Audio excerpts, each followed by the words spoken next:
चंद्रपुर शहर के कुछ सामान्य युवकों ने बढ़ती महंगाई के निषेध में अनोखा आंदोलन किया। भाजपा सरकार ने दिए अच्छे दिन के आश्वासन की याद दिलाते हुए युवकों ने नागरिकों को प्रतीकात्मक स्वरूप में लॉलीपॉप का वितरण किया। पेट्रोल, डीजल, गैस, खाद्य पदार्थों के साथ दैनंदिन जरूरत के वस्तुओं की बढ़ती कीमत से सर्वसामान्यों का आर्थिक बजट बिगड़ने का आरोप आंदोलनकर्ताओं ने किया। क्या यही अच्छे दिन? ऐसा सवाल उपस्थित करते हुए सरकार के धोरण के विरोध में उन्होंने रोष जताया। इस अनोखे आंदोलन की शहर में चर्चा रंगी है। तो आइए सुनते हैं इस संदर्भ में सामाजिक कार्यकर्ता स्वप्निल एलचलवाड ने क्या जानकारी दी।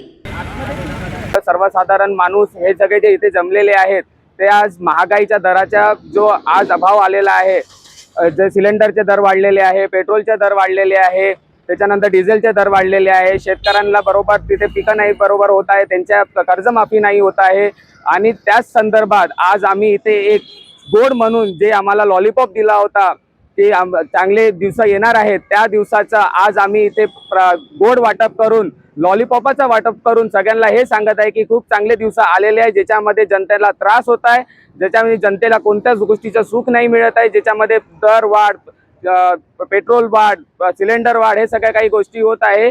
म्हणूनच आज आम्ही हा लॉलीपॉप इथे आज वाटत आहे। सीटीवी के लिए प्रतिनिधि वैभव रियारकर की रिपोर्ट।